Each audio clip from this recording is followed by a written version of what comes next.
Ephesians chapter 4, verse 3. Make every effort to keep the unity of the Spirit through the bond of peace. It's interesting in Ephesians chapter 4, after dealing with so much theology in the first 3 chapters, the Apostle Paul, now from prison, says, as a prisoner to the Lord, now writing to this church at Ephesus, he asks that they prioritize this concept of unity almost above all things. Now, there are some things that might trump it in some ways. There are aspects that you can't be unified. But he shows the importance in God's eyes, in much the same way that Jesus prayed that we would be one in the same way he and the Father is one. Unity is an integral core value of who God actually is. And yet, how do we get that?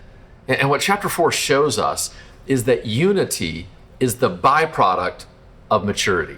Maturity leads to unity, which we can then imply means immaturity leads to division. And so as a married life pastor, I can see this all the time. Anywhere there is a divorce that takes place, that is the byproduct of either one or both people being immature. Adultery is immaturity. Selfishness is immaturity. Greed is immaturity. The ability to learn new skills, to communicate, is immaturity. And that immaturity divides us apart. Why is that? Because immaturity causes us to fixate on ourselves and to so focus on ourselves that we're defending us that we actually can't connect with others. But as we begin to grow up, as we mature, it empowers us to properly prioritize the things that are in our lives to such an extent that we can begin to disagree on secondary issues. We can respect and value that you believe one thing and I believe something else over here. But all of those now are ordered under a primary belief of what we have in common. And ultimately for us, it is Jesus himself.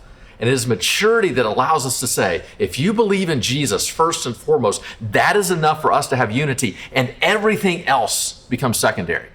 And yet within the culture in which we live, so often we think unity is the byproduct of uniformity.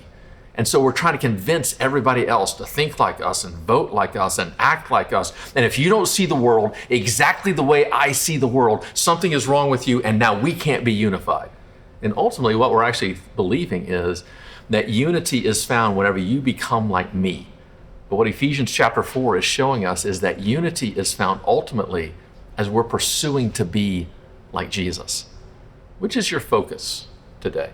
What is it that is final, your kind of ultimate call of whether or not you value somebody else, whether or not you can find common ground with somebody else?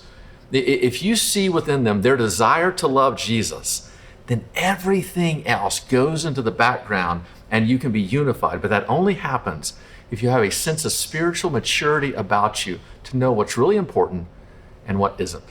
Watch your social media today, watch your phone, watch the news, watch everything around you, listen to your friends.